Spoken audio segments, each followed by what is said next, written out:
Let's just address the elephant in the room from the Yeah. get-go. You already mentioned in your official statement that the decision by the GST Council does not affect JetSynthesys at as much because you're more into the video game space. Actual impact is yet to be seen. But I want to get your opinion on this. How does this impact the industry? I think the best way, Deep, to get to the bottom of that is to really understand what does this 28% mean.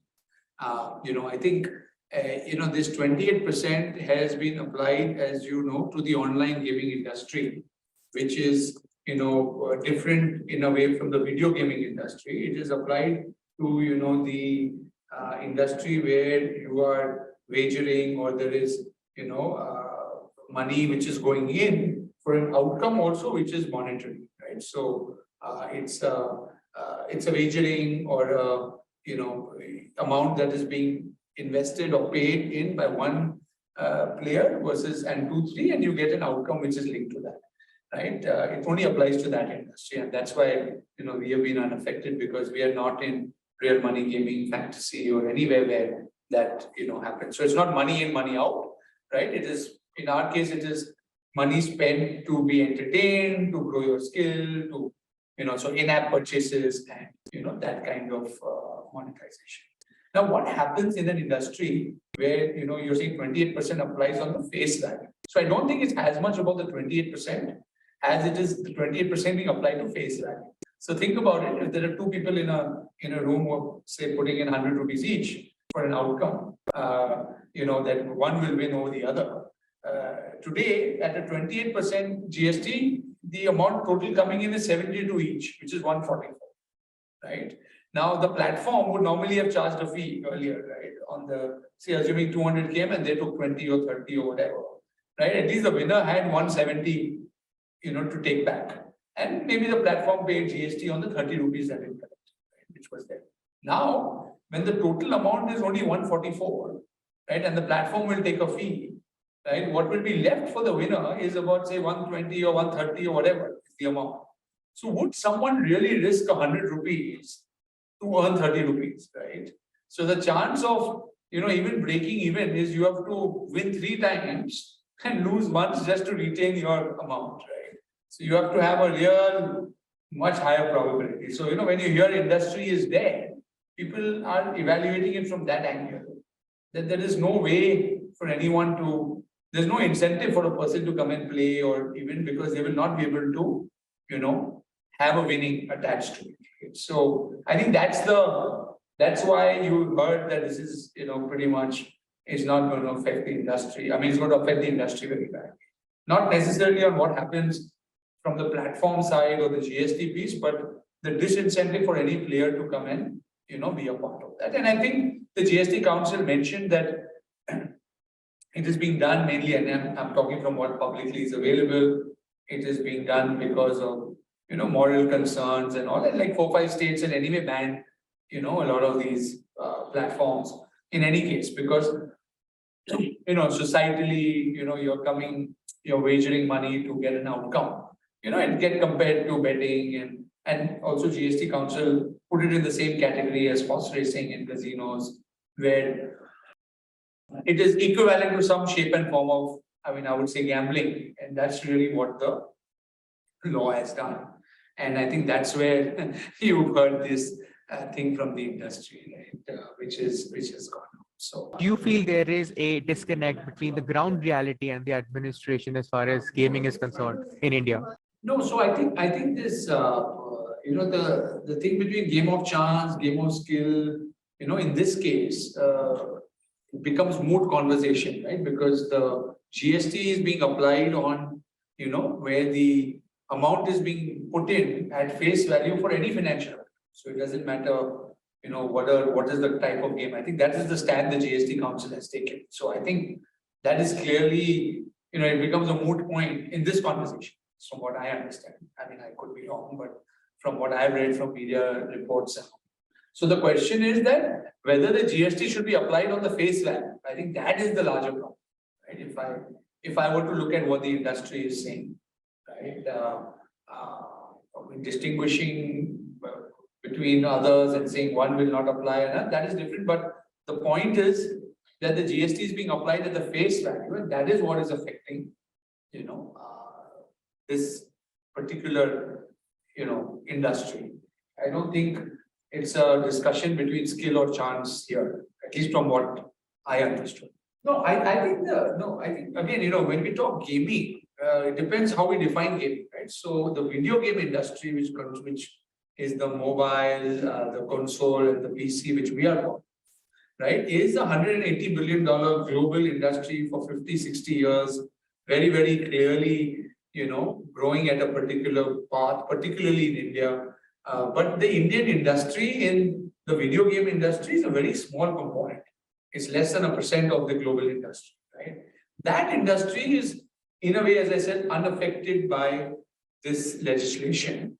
As a matter of fact, that industry is also growing because the video game industry also lends itself very well to esports, and now with greater recognition from the sports ministry, globally we see Olympic Association, Asian Games, all looking at electronic sport as a possibly a medal winning sport, right? That is the industry which is growing, where we have 17% of the global downloads happening in India, right, on Android. But the value that Indian gamers provide in that is not even is less than 1% of the global industry. So there's a need for talent pool. There is a large need for that community growing, and in that also there are mid-core games, like which can become esportable. Those games becoming larger and growing. So that's a completely different industry, so to say, right? So that is one industry, and then the gaming industry that you are talking of, the way the GST Council has defined it, where there is money in and money out, and that's mainly fantasy and real money and those kinds of gaming. So I think what has happened is there is a distinction between these different categories of gaming which has come out. And I think a better understanding of what each type of industry is, will probably also help both governments and industry and communities to be able to distinguish one from the other, right? And then there will be probably no gap between ground reality and anything. Clearly, the return of BGMI was a huge milestone for the esports space in India. Back in 2020, when the games were, apps were getting banned, it's the only app to make a proper comeback. Now, it's all good. As already known, sponsorships are flying in. The investor sentiment has changed. Gaming tournaments are getting organized. But my question is, depending on one game so much, how is that justified for an industry that is going towards a 8.6 billion US dollar valuation by 2027? Is that major dependence on one single game, is that justified? And your thoughts on that? So, it's interesting you raise this question. I think it's not a dependence that comes about, by A person or B person doing it, right? Ultimately, a game that becomes a sport is defined by the number of people who play that sport. And one sport has a preference over another. Like in India, we will say cricket. Everybody plays cricket. Why Indians are not playing soccer? It's so easy. It's this, but that decision is made by the consumer, right? So in India, for some reason, right, the consumers or the gamers or the athletes, right? I mean, today sports are athletes. The athletes are actually choosing to play BGMI, right? And there is a competitiveness around BGMI, and like rightly said, we pioneered esports in India, initially through Nodwin, now through Sky Sports. We run some of the largest IPs of BGMI in India, with include BGMI and all of that. And I think it is what people want to play and what they want to be a part of that drives an ecosystem, right, in any place. So obviously more people enjoy the sport, then there is better coaching, better training, and you get better athletes. And those athletes will continue to drive those outcomes, right? So on one side is that.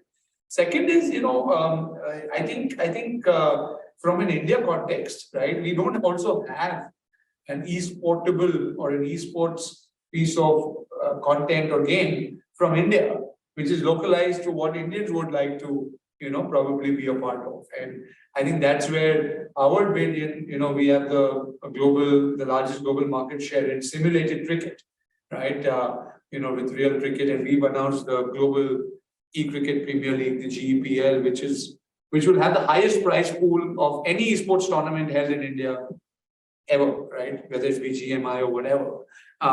In an attempt to get a larger community to participate in an esports manner with with simulated cricket, right? Where you actually, play on a cricket game, and like each delivery will have 140 different ways in which directions you can hit it, and your skill and expertise will enable you to become a better player. And our hope is that India will be able to, create an esport export to the world, through real cricket, right? Because that becomes the platform, like BGMI is for India, becomes what the world will play on, right? And I think it's only a matter of time that we will see, other gamers in the world, including India, playing more on that, right? So when an industry is initially getting built in India, I think what will happen is there will be multiple titles, there will be multiple things that people will want to engage with.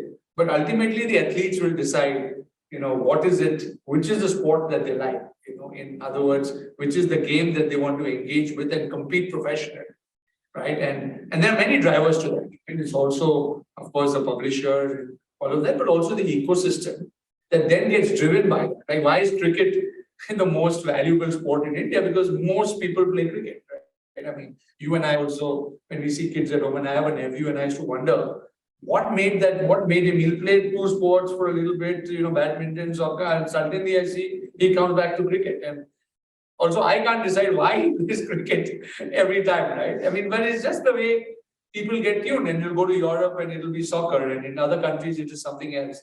So I think consumer behavior is driven by what triggers the emotion, what triggers the opportunity, also the ability to excel in a particular sport, right? I mean, we often find that when one country produces a champion in one sport, you'll find multiple people coming, in that sport from the country, and that kind of stuff also happening. So I think it's a matter of time. We're still a nascent industry, as I said earlier as well.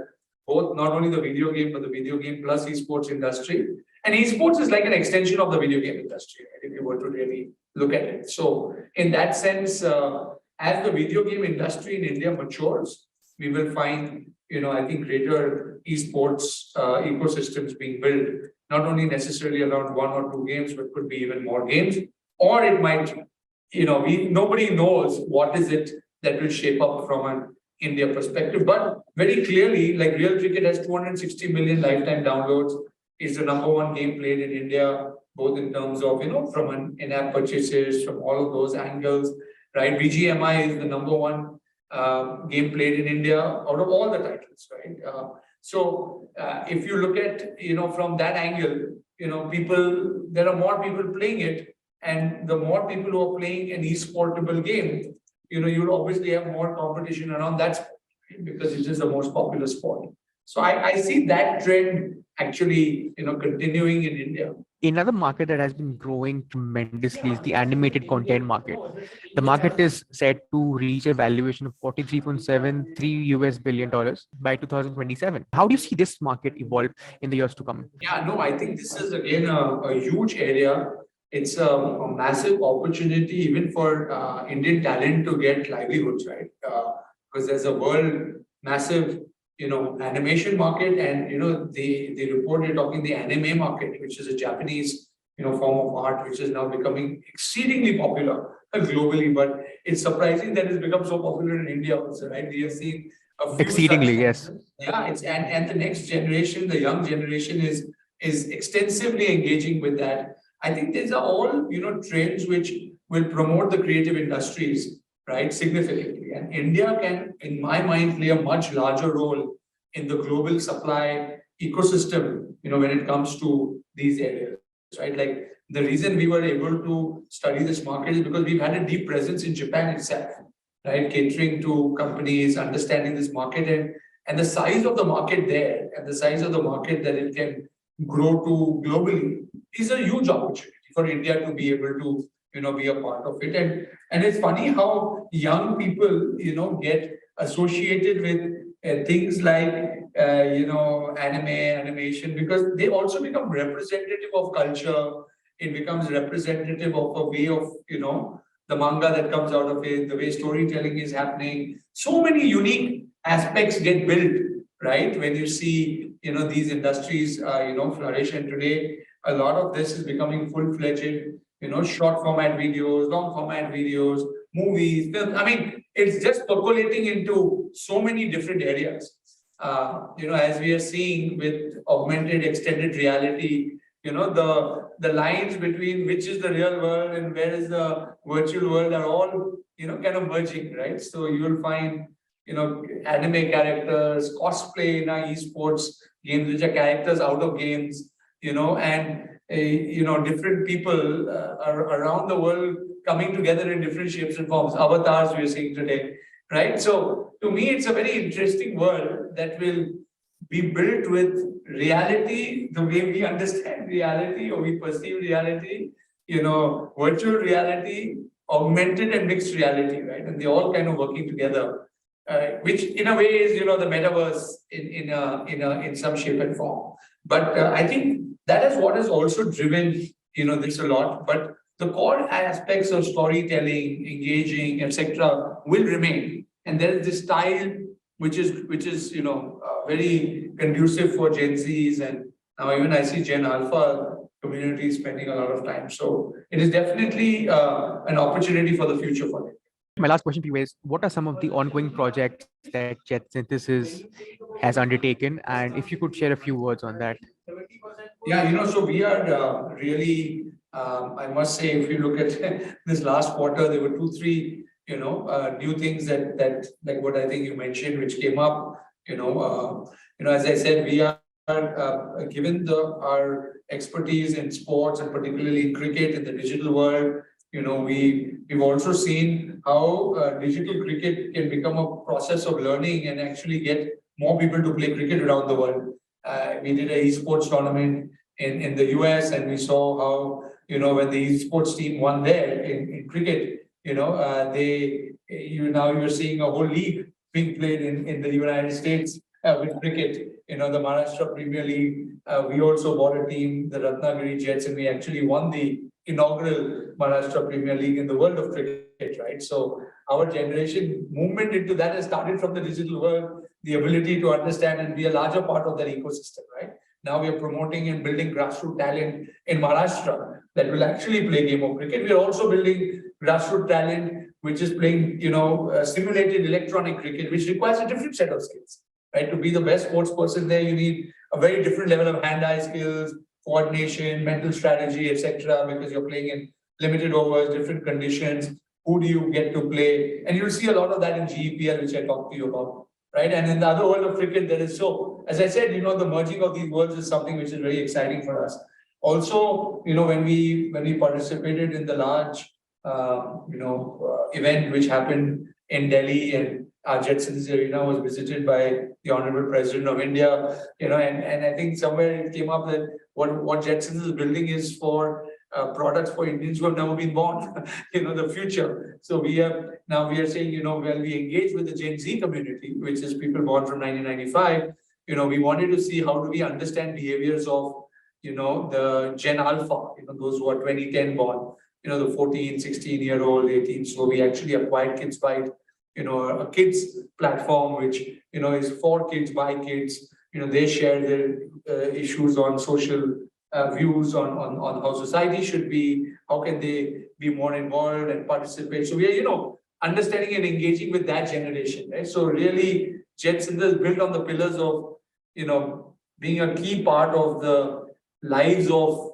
Gen Zs and, Gen Alphas, and maybe tomorrow even Gen Betas, which will be the ones who are born after 2025. So I think our futuristic thing has been indicated through some of our, these activities that have happened in these last few weeks, and that you mentioned most recent. But at an overall level, I think we continue to strengthen our leadership around esports.